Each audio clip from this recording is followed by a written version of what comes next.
इस क्षेत्र से नेताजी का कुश्ती के जमाने का रिश्ता है, कुश्ती और दंगल के जमाने का रिश्ता है।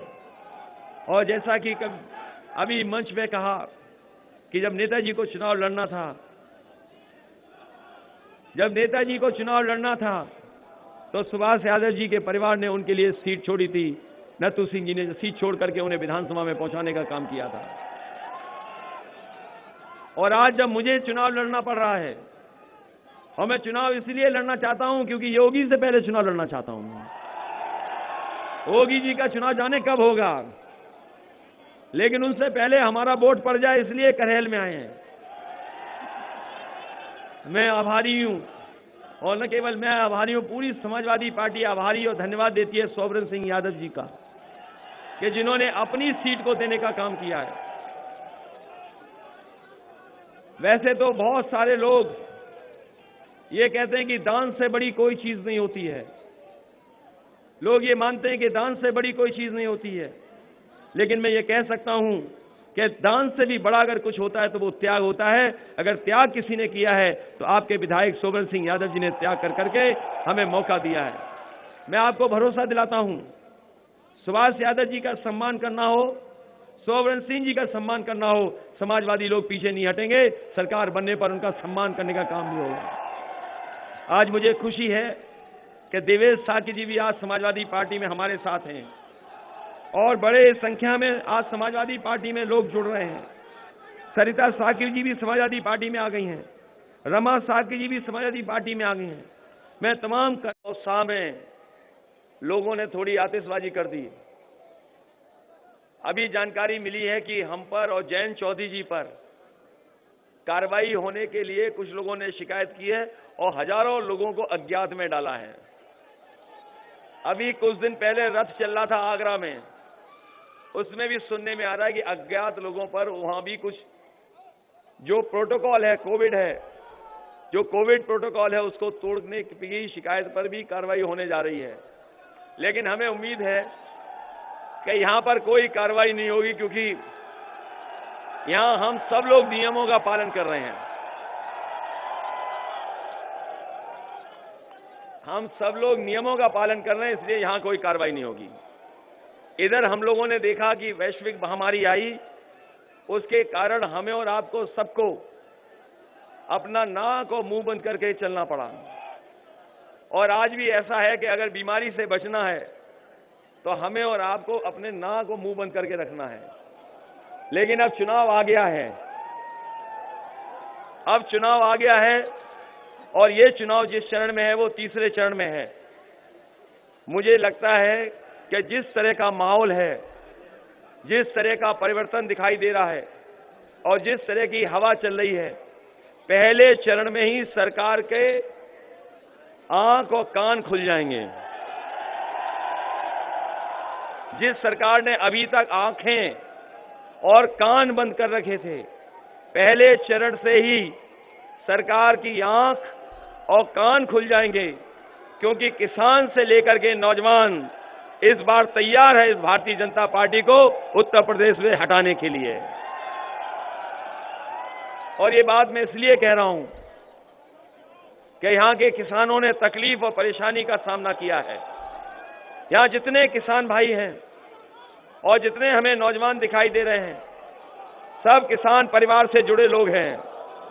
कोई ऐसा नहीं होगा जो खेत ना और खेती ना करता हो, और खेती के साथ साथ ये नौजवान भी उन्हीं परिवारों के लोग हैं। इन्होंने देखा कि किस तरीके से खेती बाड़ी बर्बाद हो गई, खेती बर्बाद हो चुकी है।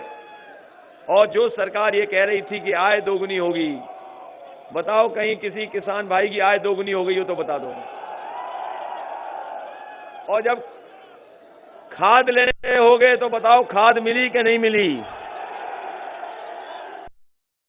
नहीं लगता किसी को खाद मिली होगी। और खाद अगर मिल भी गई होगी तो आपने देखा होगा बोरी में से खाद की चोरी हो गई। कभी कभी सोचता हूं ये बीजेपी के लोगों ने चोरी कहां से सीखी है। ये जो बोरी की चोरी है ये कहां से बीजेपी ने सीखी है। यहां पर जितने लोग होंगे उन्होंने कभी न कभी अपने जीवन में पार्ले जी बिस्किट खाया होगा या पार्ले जी का बिस्किट पैकेट खरीदा होगा। यहां ये बुजुर्ग लोग हैं, जब आपके जमाने में पैकेट मिलता था तो कितना बड़ा पैकेट था। जब पहले पार्ले जी का पैकेट मिलता था बहुत बड़ा पैकेट होता था, लेकिन जैसे जैसे महंगाई बढ़ी उसमें से बिस्किट कम होते चले गए, महंगाई बढ़ती चली गई, बिस्किट कम होते चले गए, और आज भी जो पैकेट मिल रहा है कीमत वही है, लेकिन उसके अंदर बिस्किट उतने नहीं हैं। हमें ये लगता है कि भारतीय जनता पार्टी ने बोरी की चोरी अगर कहीं से सीखी है तो पार्ले जी के बिस्किट पैकेट से सीखी है। अभी इधर मुख्यमंत्री जी कह रहे हैं कि गर्मी निकाल देंगे।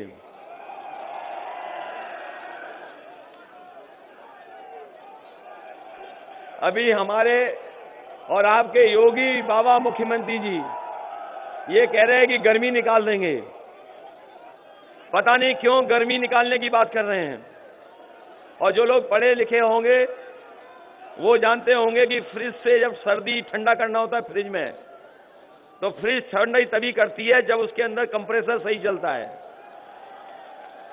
जो लोग फ्रिज के बारे में थोड़ा बहुत जानते होंगे वो जानते होंगे कि फ्रिज तभी ठंडा करती है जब उसका कंप्रेसर ठीक चलता है।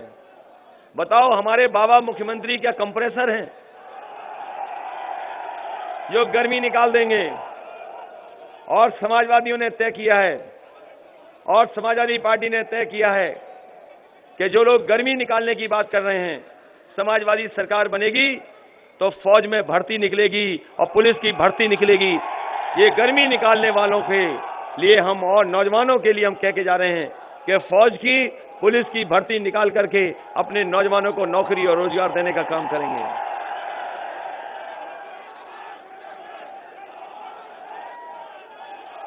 इधर समाजवादी पार्टी ने बहुत नए नए फैसले लिए हैं। इधर जब भी बिजली का बिल आता होगा तो करंट लगता होगा बिल देख करके। हमारे तमाम किसान भाई और गांव में रहने वाले लोगों का न जाने कितनी मीटर की शिकायत रही, और पैसे वसूलने के लिए सरकार ने न जाने कितनों पर मुकदमे दर्ज कर दिए। तमाम लोगों को परेशानी उठानी पड़ी, और आज भी सरकार सबसे महंगी बिजली दे रही है, और इस सरकार ने कोई बिजली का कारखाना नहीं लगाया। जब से भारतीय जनता पार्टी की सरकार बनी है, अगर एक भी बिजली का कारखाना कहीं लगा हो तो बता दो। कहीं बिजली का कारखाना नहीं लगाया। लेकिन बताओ हमें और आपको कितना बिजली का बिल देना पड़ रहा है? लगातार बिल देना पड़ रहा है, बढ़ चढ़ करके बिल देना पड़ रहा है। इसलिए समाजवादी पार्टी ने तय किया है सरकार बनेगी तो 300 यूनिट फ्री बिजली मिलेगी। और जैसा नेताजी ने सिंचाई माफ की थी, कोई पैसा नहीं देना पड़ता था, समाजवादी सरकार बनेगी तो सिंचाई के लिए भी बिजली मुफ्त होगी, कोई पैसा नहीं देना पड़ेगा किसान भाइयों को। और जैसे ही समाजवादियों ने तय किया कि बिजली फ्री देंगे, भारतीय जनता पार्टी ने कहा कि हम बिजली के बिल आधे कर देंगे। तो हम जानना चाहते हैं कि 4.5 साल जो पैसा वसूला है, बताओ वो वापस मिलेगा कि नहीं मिलेगा? और इस बार जनता के गुस्सा के सामने भारतीय जनता पार्टी का ट्रांसफार्मर उड़ जाएगा। ये जो गुस्सा है, भारतीय जनता पार्टी अपना ट्रांसफार्मर नहीं बचा पाएगी। इधर हमारे बाबा मुख्यमंत्री हम लोगों की नकल कर रहे हैं। समाजवादियों ने लैपटॉप बांटे थे, तो अब ये बाबा मुख्यमंत्री स्मार्टफोन बांट रहे हैं। और मुझे नहीं लगता कि करहेल और मैनपुरी में किसी को बाबा मुख्यमंत्री जी ने लैपटॉप या टैबलेट दी होगी, और ना स्मार्टफोन दिया। और सोचा करो क्यों नहीं दिया, क्योंकि हमारे बाबा मुख्यमंत्री खुद चलाना नहीं जानते। और समाजवादियों का दिया हुआ लैपटॉप आज भी गांव में चल रहा होगा, आज भी खराब नहीं हुआ होगा। और जैसा हम लोगों ने बनाया था वैसे ही वो बना रहे हैं कि ऑन करो तो उनकी फोटो दिखाई दे। समाजवादी सरकार आएगी तो उनका मोबाइल से जो फोटो आता है वो भी निकालने का काम कर देंगे। और पहले की तरह बच्चे जो आगे की पढ़ाई पढ़ने जा रहे हैं उनको लैपटॉप देकर के दुनिया से जोड़ने का काम समाजवादी लोग करेंगे। और इसके साथ साथ समाजवादी पार्टी ने तय किया, अपने घोषणा पत्र में लिखा है कि इस समय नई नई नौकरियों की जरूरत है, नए नए रोजगारों के अवसर मिलें, क्योंकि जिस तरीके से तकनीक बदल गई है और जिस तरीके से काम करने का तरीका बदल गया है, जिस तरीके से पढ़ाई होनी चाहिए, नए नए कोर्स आ गए हैं।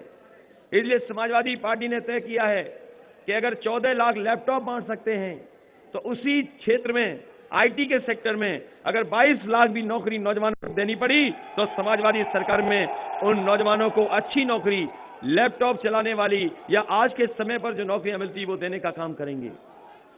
इधर बहुत पार्टी ने फैसला लिया है, ये जो कर्मचारी संघ के लोग हैं समय समय पर हम लोगों को सभाओं में मिलते थे और सभाओं में कहते थे कि उनकी पुरानी पेंशन बहाल हो। यहां भी तमाम नेता बैठे हैं जो उनके संगठन के लोगों से मिलते थे और संगठन के लोगों की यही मांग होती थी कि पुरानी पेंशन बहाल हो। कोई सरकार नहीं की। इस बार हम लोगों ने कर्मचारी संघ के जितने पदाधिकारी हैं उनके साथ बैठे और उनके साथ राय बनाई और जो फाइनेंस और वित्त के जानकार लोग हैं, जो फाइनेंशियल चीजों को समझते हैं, उनको साथ ला करके और जो उस विभाग में पुराने अधिकारियों ने जिन्होंने काम किया है उनसे बात को समझ करके समाजवादी पार्टी ने तय किया है कि सरकार बनने पर पुरानी पेंशन को बहाल करने का काम भी समाजवादी सरकार में होगा। और जब पुरानी पेंशन बहाल कर दी तो भारतीय जनता पार्टी के लोग अब तुलना कर रहे हैं कि नई पेंशन अच्छी है कि पुरानी पेंशन है। लेकिन यहाँ उत्तर प्रदेश के जितने लोग हैं वो नई पेंशन नहीं चाहते, पुरानी पेंशन चाहते हैं। इसलिए सरकार बनेगी तो पुरानी पेंशन को भी बहाल करने का काम होगा। कोरोना के समय पर, कोरोना और बीमारी के समय पर सब कुछ बंद हो गया, बाजार बंद हो गए, कारखाने बंद हो गए, उद्योग बंद हो गए और हमें और आपको भी घरों में रहना पड़ा। अगर उस समय कोई काम कर रहा था तो वो हमारे किसान थे जो खेतों पे जाकर के उन्होंने काम किया और किसानों की वजह से न केवल उत्तर प्रदेश की बल्कि देश की अर्थव्यवस्था को अगर किसी ने बचाया तो हमारे किसानों ने बचाया। उन्होंने कोरोना के समय में भी मेहनत करने का काम किया। इसलिए कोरोना के समय पर अगर कोई मदद कर रहा था तो वो आपकी एम्बुलेंस थी। एम्बुलेंस उस समय भी चल रही थी। इन बाबा मुख्यमंत्री ने एम्बुलेंस खराब की, एम्बुलेंस नई नई दी गरीबों को। आज भी जो एम्बुलेंस सड़कों पे चल रही हैं तो बताओ ये समाजवादियों की है कि नहीं है। और इसी तरीके से पुलिस के लिए, ये हमारे पुराने लोग जानते होंगे, थानों पे पैसा नहीं होता था। अगर किसी चोर या अपराधी या घटना करके जो भाग रहे होते थे उनको पकड़ने के लिए आपसे पैसे वसूलती थी पुलिस, और जब पैसा मिल जाता था तभी उनकी गाड़ी चलती थी। कोई विभाग के पास बजट नहीं था डीजल और पेट्रोल का। मैंने कहा कि ऐसी व्यवस्था बनेगी जो दुनिया की व्यवस्था है। इसलिए न्यूयॉर्क, अमेरिका की सबसे बड़ा शहर, न्यूयॉर्क की पुलिस कैसे काम करती है उसके लिए यहां से अधिकारी भेजे गए थे। जो इस विभाग के अच्छे अधिकारी उनको भेजने का काम किया वहां, वो देख करके समझ करके आए। और उसके बाद प्रोफेसर वेंकट थे, उनको साथ लेकर के आए और उनके राय मशवरे पर ये पुलिस को 100 नंबर देने का काम हुआ। और जिस समय समाजवादी सरकार थी, समाजवादी पार्टी ने शुरू किया इसको और पुलिस के लिए सबसे बेहतरीन व्यवस्था दी कि अगर कहीं घटना हो जाए तो 10 या 15 मिनट में पुलिस पहुंच जाती थी और मदद करने का काम करती थी। लेकिन जब से बाबा मुख्यमंत्री ने 100 नंबर से 112 किया है तब से पुलिस का कबाड़ा कर दिया। 100 से 112 करके पुलिस का कबाड़ा कर दिया। पहले पुलिस ठीक थी लेकिन 112 नंबर पाके पता नहीं क्या हो गया पुलिस को। आने वाले समय में अगर कानून व्यवस्था को लेकर के कोई बड़ा फैसला लेना पड़ेगा, गाड़ी ज्यादा बढ़ानी पड़ेगी, तो हम समाजवादी लोग गाड़ियों को बढ़ा करके सुरक्षा और कानून व्यवस्था कैसे ठीक हो उस दिशा में काम करेंगे। ये तमाम काम समाजवादियों ने किए हैं और करके दिखाए हैं। पहले 500 रुपए मिलते थे समाजवादी पेंशन में माताओं बहनों को, हमारी गरीब माताओं को 500 रुपए मिला करते थे। लेकिन इधर जब से महंगाई बढ़ी है समाजवादी पार्टी ने तय किया है कि 500 नहीं बल्कि 3 गुना करके उन्हें पेंशन 1500 रुपए महीना देने का काम करेंगे। ये तमाम काम और तमाम योजनाएं हम आपके बीच में लागू करना चाहते हैं। इसके लिए जरूरी है कि सरकार बने। जो पहले चरण का चुनाव है, हालांकि आपका तीसरे चरण का चुनाव है, जो पहले चरण से चुनाव की शुरुआत होने जा रही है, बीजेपी की कोशिश है कि चुनाव दूसरी दिशा में ले जाएं, लेकिन अभी जागरूक जनता है। जागरूक जनता अभी भी चुनाव को विकास और खुशहाली के रास्ते पे ले जाना चाहती है। पहले चरण से ही भारतीय जनता पार्टी का सफाया होना शुरू हो रहा है। पहले चरण से ही भारतीय जनता पार्टी की हवा खराब हो रही है और 3 आते आते भारतीय जनता पार्टी का पता नहीं लगेगा। जहां से शुरुआत हो रही है, पश्चिम से शुरुआत हो रही है। पश्चिम में भारतीय जनता पार्टी का सूरज हमेशा के लिए डूब जाएगा और करेल आते आते भारतीय जनता पार्टी का पता नहीं लगेगा। ये करेल विधानसभा में भारतीय जनता पार्टी का ऐतिहासिक हार होने जा रही है। बताओ, उन्हें ऐतिहासिक हार हराओगे कि नहीं हराओगे? अभी तक तो मंच पे लोग कह रहे थे कि सबसे बड़ी जीत होगी, लेकिन मैं ये कहता हूं, प्रदेश में अगर भारतीय जनता पार्टी सबसे ज्यादा वोटों से हारे तो वो करेल से हारे, ये मैं चाहता हूं।